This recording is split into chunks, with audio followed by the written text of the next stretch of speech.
நீங்களும் நீங்களா அழகிலா விளையாட்டுடையார் அவர் தலைவர் அன்னவர்க்கு சரணாங்களே. அனைவருக்கும் இனிய மாலை வணக்கம். காலத்தை கடந்த மொழி, கற்போர் நெஞ்சை கவரும் மொழி, கரை கடந்து கடல் கடந்து ஞானத்தை வென்ற மொழி என்றும் நாவன்மை குன்றா மொழி, இலக்கணத்தின் கோலத்தை முழுமையுற வடித்து காட்டும் அதுவே மும்மொழி தமிழ் மொழி. எங்களுடைய தமிழ் மொழி தான் பிறப்போக்கும் எல்லா உயிர்க்கும் பிறந்த பின்னர் யாதும் ஊரே யாவரும் கேள்வி உல்கா புகழ் தொல்காப்பியம் ஒப்பற்ற குரல் கூறும் உயர் பண்பாடு. இப்படியெல்லாம் செம்மொழிக்கு நாம் என்ன பண்ணியிருக்கோம், அந்த செம்மொழியினுடைய நிலையைத்தான் இங்கு ஆராய்வதற்காக இந்த கட்டுரையை என்னுடைய தலைப்பாக உலக செம்மொழியும் தமிழும் என்பதை கொடுத்துருக்கேன். செம்மொழியினுடைய தோற்றத்தை சொன்னோம்னா இதுல 18ஆம் நூற்றாண்டு வரையிலுமே கிரேக்கமும் லத்தீனும் மட்டும்தான் அது செம்மொழி தகுதியை அடைந்திருக்கு. அதுக்கப்புறம் நம்மளுடைய பண்பாட்டு ஆதிக்கமாக இருந்தாலும் சரி அல்லது வேறு இதோடைய கலாச்சாரம் இதெல்லாம் மீட்டெடுக்கிறதுக்காக தான் தமிழ் மொழியை தமிழ் மொழி மட்டுமில்லை எல்லா மொழியுமே தன்னுடைய நிலையை நாட்டுவதற்காக செம்மொழிக்காக இதை தகுதிப்பாட்டுகளை பெற்றது. இப்போ ஆங்கிலம் முதல் இடத்தை பெற்றிருக்குன்னு சொன்னாலும் அது ஆட்சி மொழி சிறப்பு மொழின்னு சொன்னாலும் ஆனால் அது செம்மொழி தகுதியை அடையவில்லை. அடுத்து என்ன சொல்றாங்கன்னா, இந்த செம்மொழிக்கு தன்மை என்னவெல்லாம் இருக்கணும்னு குழந்தை சுவாமி சொல்றாங்கன்னா, தொன்மை, தெளிவு, ஒத்திசை, தன்னடக்கம், ஒழுங்கு, கண்ணோட்டம், புதுமை, பகுத்தறிவு, இதெல்லாம் இந்த கூறுகள் எல்லாம் அதாவது மொழி செம்மொழிக்குரிய தன்மையாக இருக்கணும்னு சொல்றாங்க.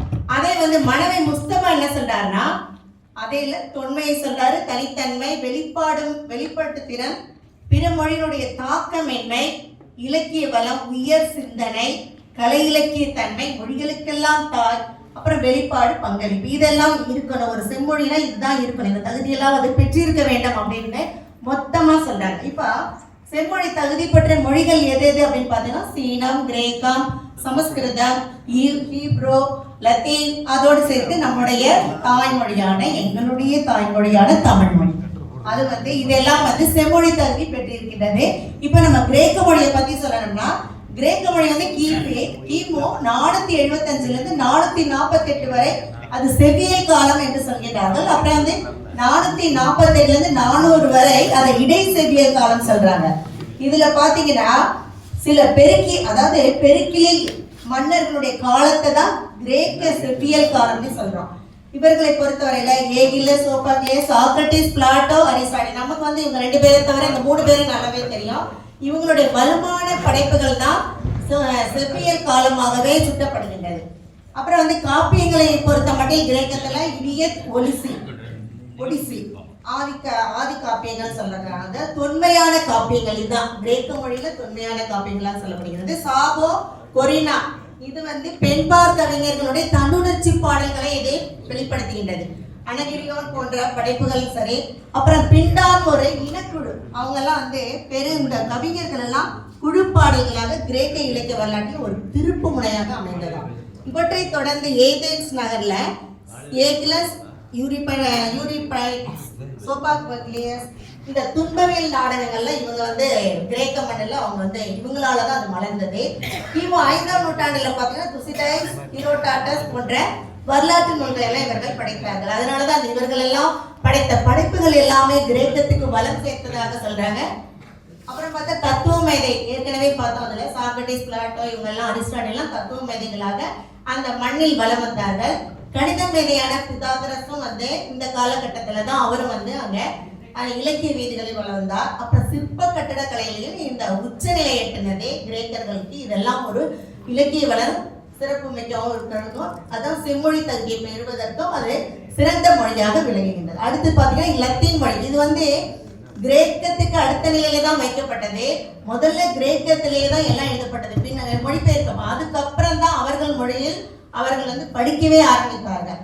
இது ரோமானியன், இத்தாலியன், பிரெஞ்சு, ஸ்பானிஷ், போர்த்துகீசியம் ஆகிய மொழிகளுக்கெல்லாம் லத்தீன் மொழி ஒரு ஆணிவேராக இருந்தது. ஒரு நிமிஷம், அடுத்தது 5 நிமிஷம் கூட ஆகல, அதுக்குள்ளே தெற்காசியால சமஸ்கிருதம், தமிழ், பாலி இதெல்லாம் உயர்கணித மொழியாக இருக்குது. இதுல வந்து காளிதாஸ் போன்றவர்கள் அந்த மொழிக்கு வந்து வளம் சேர்த்திருக்காங்க. சீன மொழி பார்த்தோம்னா, இது வந்து 14ஆம் நூற்றாண்டுல தோற்றம் பெற்று அது வந்து ஒரு சிறந்த மொழியாக விளங்குகின்றது. இங்க பாத்தீங்கன்னா கன்பூசியஸனுடைய சிந்தனைகள்லாம் குறிப்பிடத்தக்கதாக இருந்தது. பாரசீக பண்பாட்டு தாக்கங்களை இதுல அதிகமா பார்க்க முடியுது. அதனால இதுவும் வந்து சீன மொழியும் வந்து செவ்வியல் மொழிகள்ல, அதாவது செம்மொழிகள்ல இது வந்து குறிப்பிடத்தக்கதாக உள்ளது. ஹீப்ரு மொழி வந்து செமிட்டிக் மொழின்னு சொல்லப்படுகின்றது. இது வந்து 10ஆம் நூற்றாண்டுல எபிரேய குறிப்புகள்லாம் இதுல இருக்கிறது. எந்த உலகத்துல இருக்குன்னே தெரியல. இஸ்ரேலுடைய அதிகாரப்பூர்வ மொழியும் கூட. பரணியில் ஜெயித்த தமிழ், இப்படியெல்லாம் நம்முடைய தமிழ் மொழி சிறப்பு பெறுகின்றது. இதுல என்ன சொல்றாங்கன்னா, மொழி ஒரு கலை அப்படின்ட்டு எமர்சன் சொல்வார், செஸ்பர்சன் சொல்வாரு. அதுக்கப்புறம் பார்த்தோம்னா சங்க இலக்கியத்துல 26,350 அடிகளும் நம்ம செம்மொழி என்று தகுதியாக சொல்லப்படுகின்றதுக்கு அது ஒன்னே போதுன்னு யார் சொல்லனா, சுகலபில் சொல்கின்றார். அதுக்கப்புறம் பாத்தீங்கன்னா இந்தியா, இலங்கை, சிங்கப்பூர் போன்ற 3 நாடுகளை ஆட்சி மொழியாக சிறப்பு தகுதி பெற்றுள்ளது. இந்த மொழிக்குரிய தொன்மை, உண்மை, முன்மை, தூய்மை, இளமை, வளமை, இனிமை, தனிமை, செம்மை, மும்மை இந்த அனைத்தும் வேற்று மொழிகள்ல இல்லை அப்படின்னு சொல்றாங்க. தமிழ் மொழி ஒண்ணு மட்டும்தான் எப்படின்னா ஒரே வகையான ஒலிப்புடையது. அது இயல் வழக்கு, தகுதி வழக்குன்னு 2 வழக்குடையது. இயல், இசை, நாடகம் என்று முப்பெயர் கொண்டது. ஆசிரியப்பா, பாவை நிலத்துல ஆசிரியப்பா, வரை கலிப்பா, வசிப்பா இப்படி 4 வகை பாக்களை உடையது. 5 வகை இலக்கணம் உடையது. 6 உறுப்பு உடையது. 7 வகை திணைகளை உடையது. அம்மை என்று அம்மை முதல் வனப்பு வரை இது வந்து 8 வனப்புடையது. அழுகை, இழிவரல் என்று 9 வகை சுவை உடையது. இது அத்தனையுமே நம்ம தமிழ் மொழி செம்மொழிக்கு தான் இருக்கிறது. ஆகவே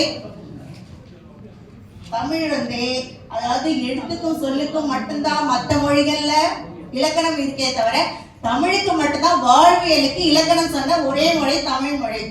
இப்படிப்பட்ட மொழிகளை நாம் வந்து போற்றி பாதுகாக்க வேண்டும் என்று கூறி வாய்ப்பளித்தமைக்கு நன்றி கூறி. Super madam, super.